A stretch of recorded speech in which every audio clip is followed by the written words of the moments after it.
Praise the lord. ఈరోజు వాక్యాంశము కీర్తన గ్రంథం 15వ అధ్యాయం 3వ వచనం. తన పొరుగువాని మీద నింద మోపడు. ఆమేన్. ప్రభు ఈ వాక్య భాగం నుండి ఈరోజు మనతో ఏం మాట్లాడుతున్నారో చూద్దాం. పొరుగువాని మీద నింద మోపడు అని కీర్తనకారుడు చెప్తున్నాడు.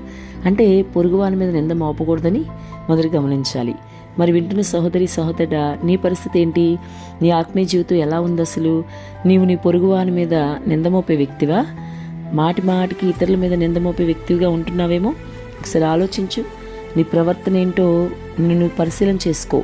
నీలో దోషాలను నువ్వు గుర్తించకుండా ఇతరుల దోషాలను ఎత్తి చూపుతున్నావా? నువ్వు మొదటగా నేను విమర్శించుకోవడం మంచిదని నీకు అది అర్థం అవ్వాలి. జాగ్రత్త సుమా. నీ ఆత్మీయ జీవితం పక్కదారి పట్టకుండా ఉజ్జీవంగా నీవు ఉండాలని ప్రభు నీతో సూటిగా మాట్లాడుతున్నారు. నీ కంటిలో ఉన్న దూలమును నీవు తొలగించుకోకుండా నీ సహోదరుడి కంటిలో ఉన్న నలుసును చూస్తూ మాటిమాటికి వాళ్ళ మీద నింద మోపుతూ మరి మాటిమాటికి వాళ్ళని అవమానిస్తూ ఉన్నావేమో. ఇది ఎంత మాత్రమూ సరికాదని వాక్యం సెలవిస్తూ ఉంది. అందుకే దేవుడు ఈరోజు నీతో సూటిగా మాట్లాడుతున్నారు. కీర్తనకారుడు అందుకే చెప్తున్నాడు, తన పొరుగువాని మీద నింద మోపడు అని చెప్తున్నాడు. కాబట్టి పొరుగువాని మీద నింద మోపేవాడు దేవునికి ఇష్టం లేని వ్యక్తి అనమాట. నీవు దేవునికి ఇష్టమైన వ్యక్తివే అని నీవు అనుకుంటున్నావు, కానీ పొరుగువాని మీద నింద మోపుతున్నావేమో ఆలోచించు ఒకసారి. మాటిమాటికి పొరుగువాని మీద నింద మోపుతూ నీలో ఉన్న దోషాలను మాత్రం సరిచేసుకోలేని వ్యక్తిగా నీవు ఉంటే ఇప్పుడే నువ్వు మార్చుకోవాల్సిన అవసరం ఎంతైనా ఉంది సుమా.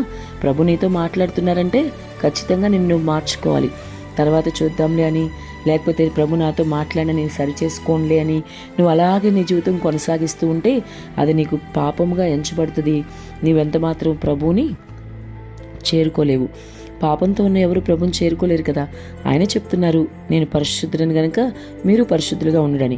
కాబట్టి ఈరోజు నువ్వు పాపంలోనే ఉంటూ ఉన్నావు అనుకో, ప్రభు నేను ఎంత మాత్రమో మరి ఆయన రాజ్యానికి తీసుకువెళ్ళడు. ఆయన రాజ్య వారసత్వం నీకు ఇవ్వడు. నిన్ను క్షమించడు ఆయన. కాబట్టి ఈ వాక్యం నీ వద్దకు వస్తున్నా కూడా మార్చుకోపోతే ఎలా? ఇప్పటికైనా మార్చుకో.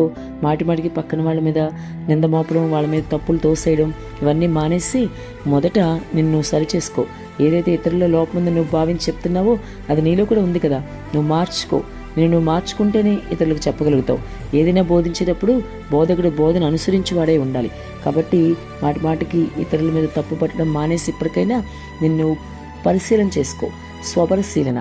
అలాగే కాక నిన్ను విమర్శించుకోవాలి. నీలో ఉన్న దోషాలు ఏంటో నీకు ప్రభు చూపిస్తారు. వాక్యం చదువుతా ఉన్నప్పుడు దేవుడు నీతో మాట్లాడతారు. నీవు నీ పొరుగుమారి మీద మాటిమాటికి నింద మోపితే నీ ప్రభు కూడా నీ మీద నింద మోపుతాడుగా. ఆయన నింద మోపితే నీ పరిస్థితి ఏంటి ఆలోచించు. చాలా సులువుగా దొరికిపోతావు కదా. కంటి చూపు, నోటి మాట, క్రియలు, తలంపుల ఆలోచనల ద్వారా రోజు మొత్తం మీద ఏదో ఒక తప్పు నీలో ఉంటుంది కదా, దొరికిపోతావు. మరి ప్రభు నీ మీద నింద మోపితే నీ పరిస్థితి ఏంటి? కాబట్టి జాగ్రత్తగా ఆలోచించుకో. ఆయన త్రాసులో నువ్వు తేలిపోయే వ్యక్తిగా ఉండకు. ఆయన తప్పకుండా మరి ప్రభు నీకు సహాయం చేస్తారు. ఇప్పటికైనా సరే పొరుగువారి మీద నింద మోపడం మానేసేయి. నిన్ను నువ్వు విమర్శించుకొని నీలో మార్పు తెచ్చుకో. ఆమేన్.